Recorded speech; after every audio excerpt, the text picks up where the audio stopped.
আসসালামু আলাইকুম ওয়া রাহমাতুল্লাহি ওয়া বারাকাতুহু।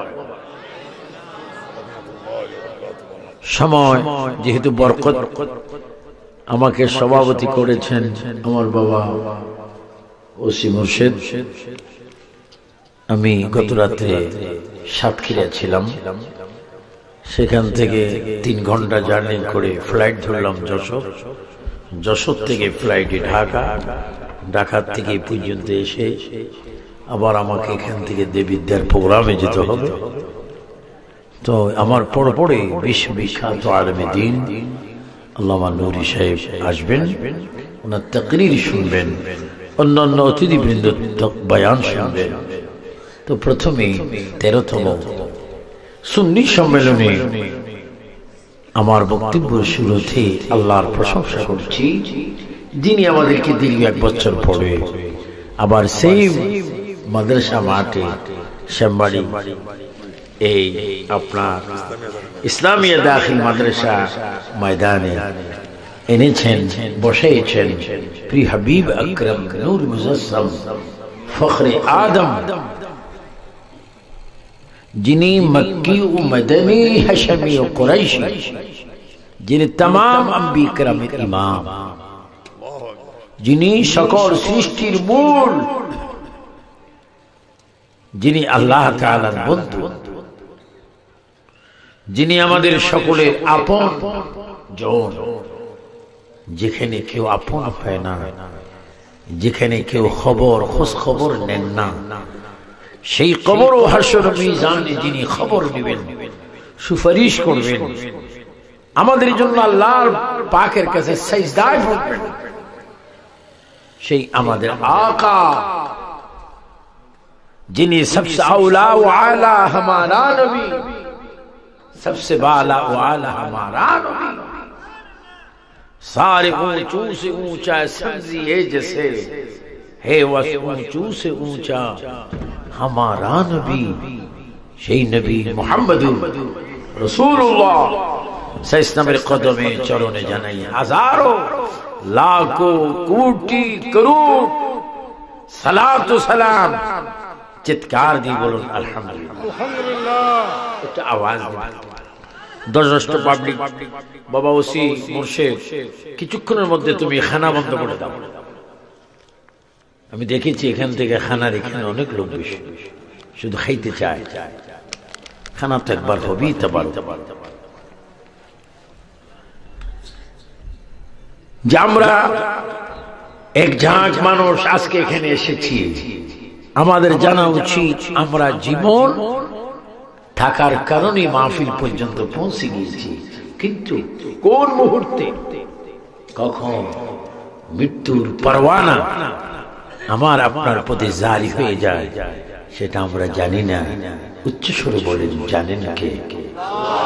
আল্লাহ শব্দটা একটু জোরে বলবেন, এমন ভাবে বলুন যে আল্লাহ যেন খুশি হয়, নবী পাক যেন খুশি হয়, আমাদের গুনাহগুলো যেন মাফ হয়ে যায়, শয়তান যেন বেজার হয়ে যায়। চিৎকার দিয়ে বলেন, আমার আপনার মৃত্যুর খবর জানেন কে? এবার উচ্চ স্বরে বলেন, হায়াতের মালিক কে? হায়াত শেষ হলে কবরে নিয়ে যাবেন কে? সমস্ত মানুষ, সমস্ত আত্মীয় স্বজন, পাড়াপড়শি সব থেকে যাবে, সকলের মাঝখান থেকে তুমি আমি ইনি তিনি চলে যাবে। কেমন একটি ঘটনা, কেমন একটি ব্যাপার, সবাই থাকছে, আমি চলে যাচ্ছি, আর এমন পথে যাচ্ছি যেই পথে যাওয়া হয় আবার আসা হয় না। এই কথা কি একটু চিন্তা করেছে? হ্যাঁ যুবক, তোমার মতো হাজার কোটি যুবক কবরে। হ্যাঁ ব্যবসায়ী, তোমার মতো হাজার কোটি ব্যবসায়ী কবরস্থানে।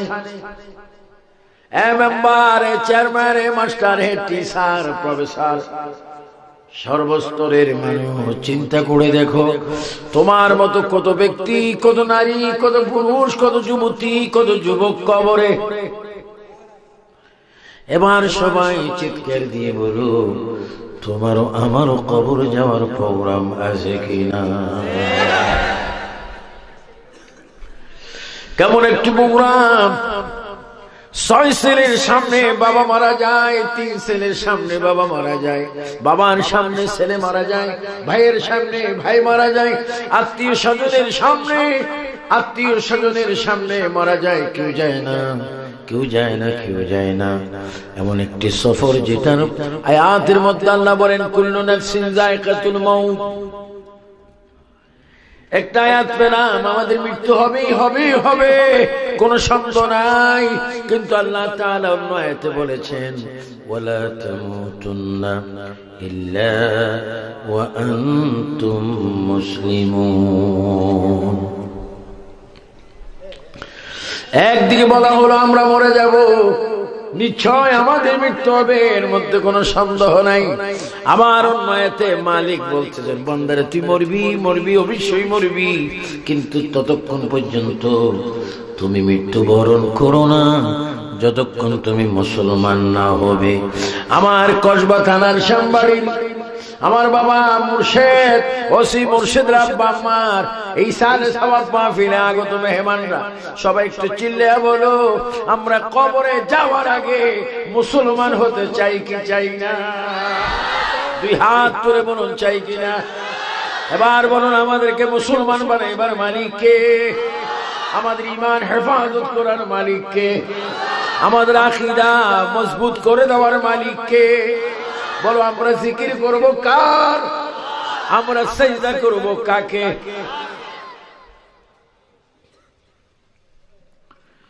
এজন্য কোন এক কবি বলেছেন দিন কে সূরজ ডুব রাহা হে हम लोगों की सामने, दिन के सूरज डूब रहा है हम लोगों की सामने, रुझ हशर में क्या जवाब है मुस्तफा की सामने। তুমি সকাল দুপুর সন্ধ্যা সব সময় তোমার অতীত হয়ে যাচ্ছে, বিয়োগ হয়ে যাচ্ছে। তুমি কি করে তোমার দিন শেষ করছো? কি করে তুমি রাত যাপন করছো? কি করে তুমি সকাল বেলায় উঠে ঘুম থেকে জাগ্রত হয়ে এই 12টি ঘন্টা তুমি কিভাবে কাটালে?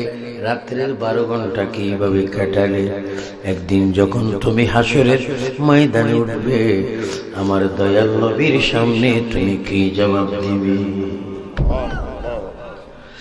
ও শ্যামবাড়ির ভাইয়েরা, কসবা থানার ভাইয়েরা, জোরে জোরে বলো আমরা প্রিয় নবীর চেহারা মোবারক দেখার ইচ্ছা আছে কিনা? ডান হাত তুলে বলো আছে কিনা? 3 বার বলো দাও ইয়া রাসূলুল্লাহ। আরো জোরে হবে, 2 হাত তুলে হবে। আমরা নবীর চেহারা মোবারক দেখলে কি গুনাহ হবে না গুনাহ মাফ হবে? এই জন্য প্রিয় ভাইয়েরা সময় শেষ। আমার মা বোনকে বলবো, আমার ভাই বাবাদেরকে বলবো, আসুন আমরা কবরে যাওয়ার জন্য প্রস্তুতি হয়ে যাই। ওমান যেতে হলে, দুবাই যেতে হলে, আমেরিকা যেতে হলে, লন্ডন, ফ্রান্স, ইটালি, জার্মান যেতে হলে, বিশ্বের যে কোন একটা কান্ট্রিতে যেতে হলে তোমাকে পাসপোর্ট করতে হবে। পাসপোর্ট করলে হয় না, ভিসা লাগাইতে হবে। আবার ভিসা লাগাইলে হয় না, সেটা জাল ভিসা মুক্ত হতে হবে। তুমি যদি বাংলাদেশটা ছেড়ে, কসবা ছেড়ে, শ্যামবাড়ি ছেড়ে একদিন কবরের যাত্রী যদি হয়ে যাও, তোমার মধ্যে একটা জিনিস লাগবে, একটা বিষয় লাগবে। সেই বিষয়টুকু হচ্ছে আমার নবীর আদর্শ সংযুক্ত নবীর ভালোবাসা। কার ভালোবাসা? নবীর ভালোবাসা। নবীজি বলেন লা ইউমিনু আহাদুকুম হাত্তা আকুনা আহাব্বা ইলাইহি মিন ওয়ালিদিহি ওয়া ওয়ালাদিহি ওয়ান নাসি আজমাইন।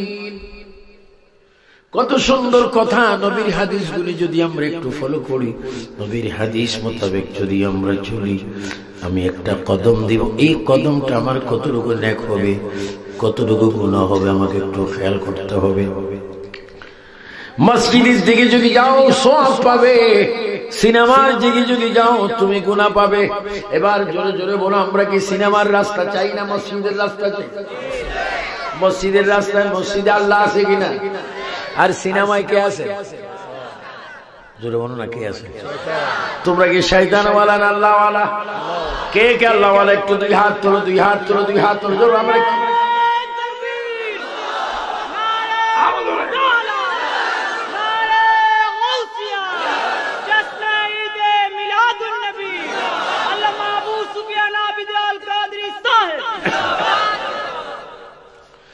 আমরা আল্লাহওয়ালা, আমরা সিনেমার দিকে যাব না, তাসির দিকে যাব না, জেনার দিকে যাব না, মিথ্যার দিকে যাব না, ফেন্সিডিলের দিকে যাব না, বাবা ইয়াবার দিকে যাব না, গাঁজার দিকে যাব না, হত্যার দিকে যাব না, অন্যায় কাজে যাব না। আমরা এমন একটি কাজে যাব, আমরা নামাজে যাব, মাহফিলে যাব, নিজের ঘাম পরিশ্রম করে আমরা চাকরি করব, নকরি করব, কাজ করব, কৃষি কাজ করব, ফাঁকে ফাঁকে আমরা জোহর করব, আবার কিছুক্ষণ পরে আমরা আসর পড়বো, আসরের পরে মাগরিব পড়বো, মাগরিবের পরে আমরা এশা পড়বো, এশার পরে আমরা খানা খাবো, খানার পরে আবার কিছুক্ষণ ঘুমাবো, আবার ঘুমাইবার পরে যখন রাত্রের শেষ অংশে দিনের শুরুতে মুয়াজ্জিন আযানে বলবেন আসসালাতু খায়রুম মিনান নাওম,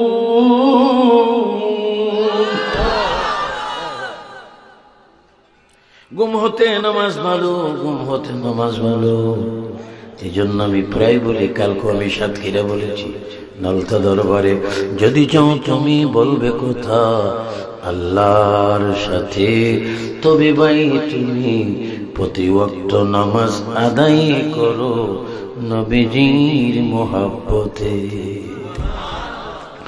যদি চাও তুমি কথা বলবে আল্লাহর সাথে, তবে ভাই তুমি প্রতি ওয়াক্ত নামাজ পড়ো নবীর মোহাব্বতে। আসসালাতু মিফতাহুল জান্নাহ, আসসালাতু মিরাজুল মুমিনিন। ও সামবাড়ির ভাইরা, ও বাবারা, যুবক ছেলেরা, তোমরা যারা 20, 25, 30, 35, 40-এর কাছাকাছি, তোমরা আমার সন্তানের মতো। এই দিন নয়, আজকের রাত তোমার লাইফের শেষ হতে পারে, আগামী দিন 4 গাছ বাজারে তোমার মৃত্যু হতে পারে, আগামী দিন বিবাড়িয়া শহরে তোমার মৃত্যু হতে পারে, তোমার ঘরে তোমার মৃত্যু হতে পারে, তোমার কলেজে তোমার মৃত্যু হতে পারে। কখন তোমার মৃত্যু হয় তুমি নিজেও বলতে পারো না। এই জন্য সবাই চিৎকার দিয়ে বলো, আমরা হায়াতটা থাকতে ভালো কাজ করতে চাই কে চাই না? এবার চিৎকার দিয়ে বলো, হেদায়েতের মালিক কে? আরেকবার বলো, কে? আমাদের আল্লাহ। আল্লাহ কয়জন? আল্লাহর সাথে কোন শরীক আছে নাকি? এই জন্য ভাই, হয় 60, 70, 80 বছর বাঁচবে, বেশি দিন বাঁচবে না, কিন্তু আমি চাচ্ছি যেন আমাদের আমলের মধ্যে নামাজটা বেশি বেশি পাওয়া যায়, আমলের মধ্যে যেন নামাজটা বেশি বেশি পাওয়া যায়। দেখেন নবীর যুগে নবীর দামান, নবীর জামাই, নবীর 2 মেয়ের স্বামী। তুমি আমি কি শিখবো, তুমি আমি কি বলবো? আল্লাহর হাবিব বলেন, মান আলাইহি ওয়া সাহাবী, তোমরা যদি জিরো থেকে হিরো হতে চাও, অন্যায় থেকে ন্যায় পথের গ্রাণ চাও, তোমরা যদি অবাস্তব থেকে বাস্তব চাও, নকল থেকে যদি আসল চাও, তোমরা যদি বেঈমান থেকে মুমিন হতে চাও, মান আলাইহি ওয়া সাহাবী, আমি বা আমার সাহাবায়ে কেরামকে ফলো করো। চিৎকার দিয়ে বলো আল্লাহু আকবার। আমরা ফলো করবো কাকে? নবীজি সাল্লাল্লাহু আলাইহি ওয়াসাল্লাম আর সাহাবায়ে কেরাম, যাদের শানে আল্লাহ বলেছেন রাদিয়াল্লাহু আনহুম ওয়া রাদু আন যালিকা লিমান খাশিয়া রাব্বাহ। যাদের উপর আল্লাহ রাজি হবেন না, বরঞ্চ হয়ে গেছে, যাদের উপর আল্লাহ রাজি হয়ে গেছেন, তাদের ক্লাসের নাম সাহাবায়ে কেরাম। সুবহানাল্লাহ। তারা কি? সাহাবায়ে কেরামের মধ্যে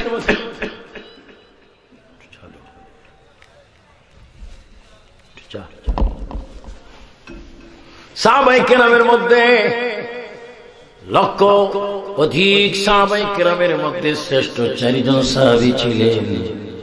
আর চারজন সাহাবী ছিলেন রাসূল করিম সাল্লাল্লাহু আলাইহি ওয়াসাল্লামের খলিফা।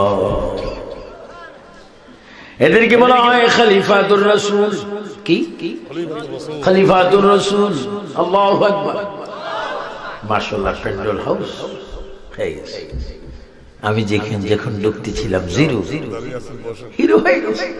আর যারা একটু কষ্ট করে দাঁড়িয়ে আছেন বসেন, আপনার মেহমান দাঁড়ানোর চাইতে বসা অনেক উত্তম। চারজন সাহাবী, ওই সাহাবীদের নাম সাইয়েদনা আবু বকর, সাইয়েদনা ওমর, সাইয়েদনা ওসমান গনি, জিন্নুরাইন, হযরত আলী মারতুজা। এই চারজন খলিফা, খলিফাতুর রাসূল। আবার এই চারজনের মধ্যে দুইজন হচ্ছে নবীজির শ্বশুর, আর দুইজন হচ্ছে সরাসরি নবীজির মেয়ের জামাই। আমাদের অনেক মেয়ে জামাই গাঁজা খায়। কি খায়? বোতল খায়। বোতল খাওয়ার পরে পরে পুরা কসবা আমার আছে না এ সাম্বারি ঢুকতে ফুলের উপরে খায়। বোতল খায়, ফুল কসবা আমার, বিবাড়ি আমার। পুলিশ আই যখন একটা বাড়ি দেখো আমার কিছু নাই, ও কিছুক্ষণ আগে সব করে আমার দাবি না বোতলের দাবি।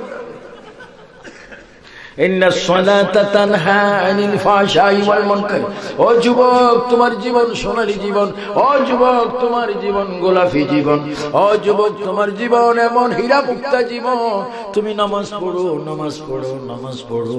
যদি তুমি নামাজ পড়তে পারো, আল্লাহর কসম, নামাজ তোমাকে সমস্ত খারাপ কাজ থেকে বিরত রেখে নামাজ তোমাকে আল্লাহওয়ালা এবং নবীওয়ালা ওলিওয়ালা বানাই দিতে নামাজ সক্ষম।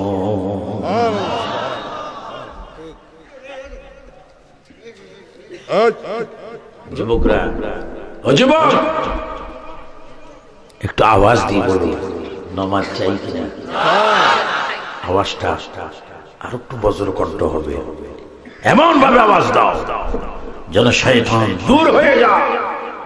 আবার বলো নামাজ চাই কিনা। দুই হাত তুলে বলো নামাজ চাই কিনা। এবার বলো নামাজ পড়ার হুকুম কার? আমরা সিজদা করব কাকে? সুবহান রাব্বিল আযীম, সুবহান রাব্বিল আলা বলে আমরা তাসবিহ জিকির করব কার? সুবহানাল্লাহ।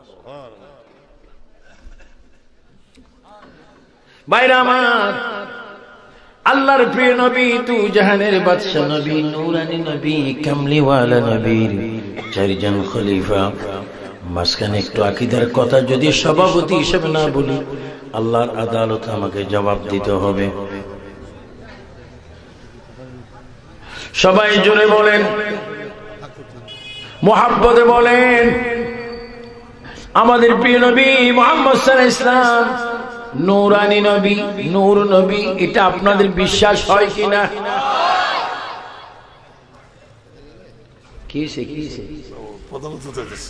আসুক না, আসার আগে যদি প্রধান সমস্যা করে, এগুলো তো ভালো না। আমি সভাপতি, তো আমার গাইডলাইন মানবে তো। স্বয়ং সভাপতি ওয়াজ করতেছে, যার নাই কোনো গতি সেই হয় সভাপতি।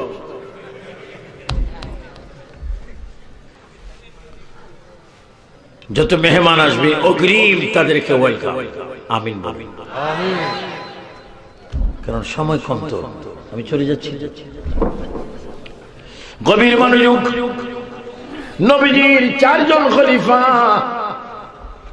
জনে বলুন কয়জন খলিফা? কি বলতেছিলাম আমার ভাইয়েরা? প্রিয় নবীর চারজন খলিফা। চারজনের মধ্যে দুইজন নবীর শ্বশুর, সুবহানাল্লাহ, আর দুইজন নবীর জামাতা জামাই। শ্বশুর কারা? সাইয়েদনা আবু বকর সিদ্দিক শ্বশুর, হযরত ফারুক আযম শ্বশুর, হযরত ওসমান গনি জামাই, শের খোদা আলী মুর্তজা জামাই। জোরে বলুন মারহাবা। এই চারজন খলিফার মধ্যে একজন বড় খলিফা ছিলেন, বড় ধনী। ধনী, ওনার নামের পরে একটা লকব ডিগ্রি গনি, ওসমান গনি। আর একটা লকব জিন্নুরাইন। আমার নবী বলে ওসমান রে তুমি তো এমনি ধনী আছো, আর একটা তোমাকে আমি উপাধি দিয়ে দিলাম, তুমি আমার 2 মেয়ে শাদী করেছো, বিবি কুলসুম আর রোকেয়াকে শাদী করার পরে আমি নবী তোমাকে বললাম জিন্নুরাইন ওসমান তুমি শুধু ধনী নয়, তুমি 2টি নূরের মালিক হয়ে গেছো।